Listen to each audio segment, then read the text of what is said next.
We're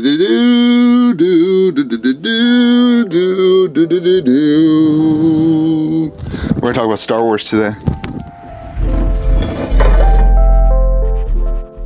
What is up, everyone? Welcome back to Kitchen Table TCG. These Star Wars figures are some of my favorite pieces of a collection. They got a little dust on them though. Hope you're having yourself a fantastic day. Today is May 4th. Happy Star Wars Day. We're going to talk a lot about Star Wars and IP. We're going to talk about the Star Wars TCGs today. We're going to talk about why they fail and why they don't succeed, in my humble opinions.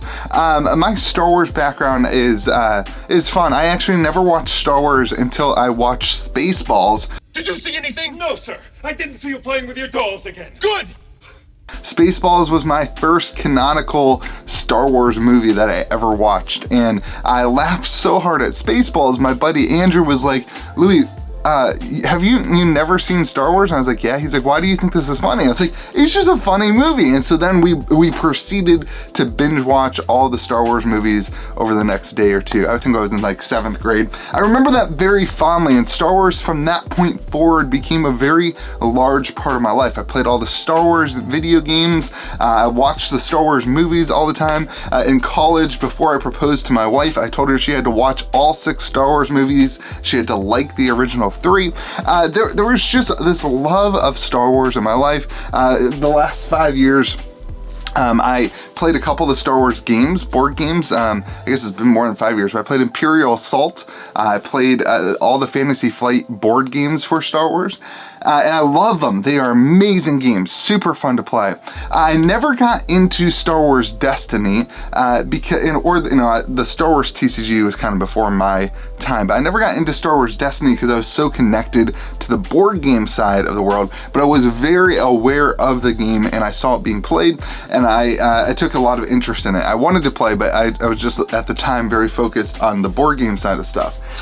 So today I wanted to just ask the question, like, why can't these Star Wars TCG games stand the test of time? What is it about these games? We saw the Star Wars TCG, like the original one in the 90s, and then we saw the Star Wars Destiny that had a very good following. People loved the gameplay. There were some dice rolling elements that were really balanced and actually not broken. And people really, really loved the TCG, so why can't that stand the test of time? And what can we learn from that if we ever see another Star Wars TCG come out? What can we kind of look for in order to see the success of it? What are some things to question? Well, I think the number one issue is that the massive IP of Star Wars presents a very difficult hurdle in making money. And Star Wars is the 5th largest IP in the world. It's behind Pokemon is number 1, Hello Kitty, Mickey Mouse, and Winnie the Pooh, and then it's Star Wars. And so, a very, very great IP, very, very rich IP, very, very expensive IP. And that massive IP brings massive companies in order to afford the Star Wars brand. You have to be a very big company. Fantasy Flight Games was a pretty big company at the time, but then they were purchased by Asmodee.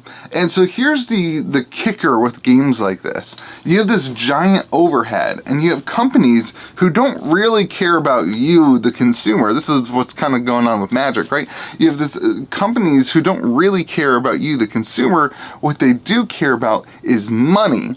And the trading card game world, this is something that I've learned since I've started the YouTube channel, started really making content, looking at other content creators and comparing their content to non-TCG content. The TCG world is just small. It's just not that big. So when you have this massive IP, when you have this massive overhead cost of, subcontracting out or whatever the licensing looks like, you just can't make the margins and the money that a game like Star Wars needs to, or that a company like Asmodee or these larger conglomerates need to make.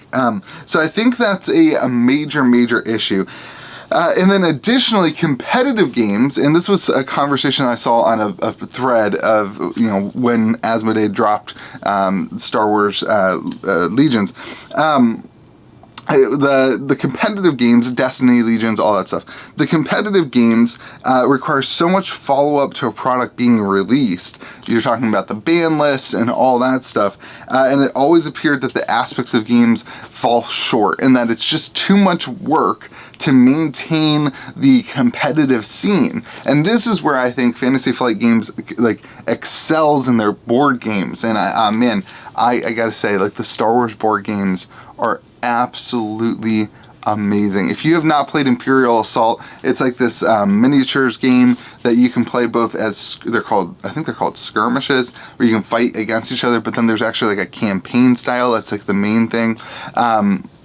And then Star Wars, the other one is this big one, I forget what it's called, but it's this big one where you're battling and you're actually telling the Star Wars story. It's super fun. There's just really good Fantasy Flight Star Wars games. And this is the issue. When you have that big IP, it's hard to make the TCG model profitable. Now, board games, it's easier because once you print the game, you're just kind of done. Maybe you do an expansion, maybe you do this or that. You don't have to host events. You don't have to put out organized play material. You don't have to do all the things that you have to do with a trading card game. And that's just overhead costs. It's just sunk costs at some point. And you know, it kind of gets broken with the power creep and stuff like that. So that's my take on what the Star Wars world for TCGs looks like, and I think you got to be very careful looking forward, because it's going to take a big company in order to get that IP, and the big company's only going to care about the finances. I just don't think the trading card game community is big enough to support that thing. But here's some alternatives for you, because there are some, well, there's one amazing alternative for you. This is something that not a lot of people know exists, but if you search on Reddit for Star Wars Magic the Gathering, there's a group of people who have put together some Star Wars, look, I actually printed these out. I printed these out and I put them together as cards. They feel like real cards. There's like 2 hard pieces of paper, and then I glued them all together. This is my Star Wars Sith deck. And it's super cool. Like, this is the Sith Citadel. It, you know, taps for triple land color. I can put out a Vader. Let's see, that's you've got the Death Star. This is actually like a very fun and very balanced Magic the Gathering Star Wars version that you can just print and play. And you can also, I believe, a couple years ago, like Darth Sidious, you can actually print, you can actually pay to have these printed from like an actual like printer. I did not do that. I should do that. But we played a lot of this. Like, me and my play group, we all, like, I printed off all the cards and we hung out and we played a ton of Star Wars Magic the Gathering, and it's a ton of fun. Look, this is the Anakin Skywalker. This is what I want to show you. The Anakin Skywalker is a flip card. So there's Anakin, ready? And then Anakin flips into Darth Vader. Super cool. It's a super cool way to engage in the hobby, and this is the type of stuff that communities create that can just be better than a big conglomerate or a big, you know, industry titan making a game and really having to focus on the money. The people who made this is a labor of love. They created the game. They're not making any money, and it's a fun way for you to engage in your trading card game world with Star Wars in it. So if that's something that's interesting to you, I'll try to find the link and I'll leave it in the comment section of this video. But last thing, happy Star Wars Day. May the 4th be with you. Make sure, if you're a Star Wars fan, if you're not a Star Wars fan, you're probably not watching this anymore, but if you're a Star Wars fan, make sure you sit down, take some time to enjoy a movie today, put it on in the background while you're at work, sit and relax and enjoy Star Wars Day. I know there's a lot of new happenings in Star Wars over the last kind of couple years as Disney purchased them and all these things happened, and I know there's a lot of differences going on in terms of like what the movie quality is like or whatever, but just sit back, watch your favorite Star Wars movie, take yourself out of the like caring role and just put yourself into the enjoying role and enjoy Star Wars Day. So hope you guys have yourself a fantastic day. Leave a comment in the comment section. What was your favorite Star Wars TCG or Star Wars board game or Star Wars video game or access to the IP? I would love to hear it in the comment section below. I hope you have yourself a fantastic day. May the 4th be with you. May the Force be with you. May the zoo be with you. and may the Schwartz be with you. And remember to be kind to the people around you.